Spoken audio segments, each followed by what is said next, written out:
عطا بن یسار نے عبداللہ بن عباس رضی اللہ عنہ سے نقل کیا کہ ایک مرتبہ انہوں نے یعنی ابن عباس رضی اللہ عنہ نے وضو کیا تو اپنا چہرہ دھویا، اس طرح کہ پہلے پانی کی ایک چلو سے کلی کی اور ناک میں پانی دیا، پھر پانی کا ایک اور چلو لیا، پھر اس کو اس طرح کیا یعنی دوسرے ہاتھ کو ملایا، پھر اس سے اپنا چہرہ دھویا، پھر پانی کا دوسرا چلو لیا اور اس سے اپنا داہنا ہاتھ دھویا، پھر پانی کا ایک اور چلو لے کر اس سے اپنا بایاں ہاتھ دھویا، اس کے بعد اپنے سر کا مسح کیا، پھر پانی کا چلو لے کر داہنے پاؤں پر ڈالا اور اسے دھویا، پھر دوسری چلو سے اپنا پاؤں دھویا یعنی بایاں پاؤں۔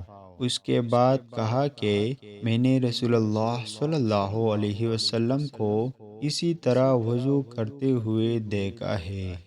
صحیح بخاری حدیث نمبر 140۔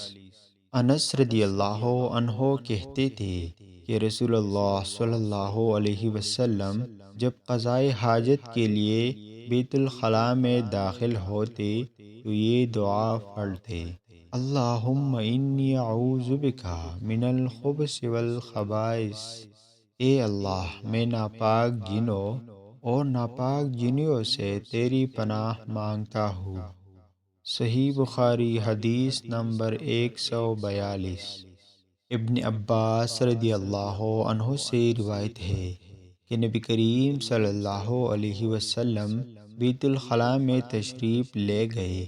میں نے بیت الخلاء کے قریب آپ صلی اللہ علیہ وسلم کے لیے وضو کا پانی رکھ دیا۔ باہر نکل کر آپ صلی اللہ علیہ وسلم نے پوچھا، یہ کس نے رکھا؟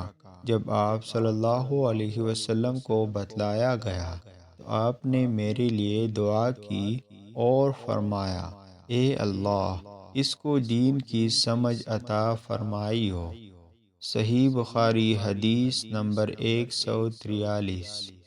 ابو ایوب انصاری رضی اللہ عنہ سے روایت ہے کہ رسول اللہ صلی اللہ علیہ وسلم نے فرمایا کہ جب تم میں سے کوئی بیت الخلاء میں جائے تو قبلہ کی طرف منہ کرے، نہ اس کی طرف پشت کرے، بلکہ مشرق کی طرف منہ کر لو یا مغرب کی طرف۔ صحیح بخاری حدیث نمبر 144۔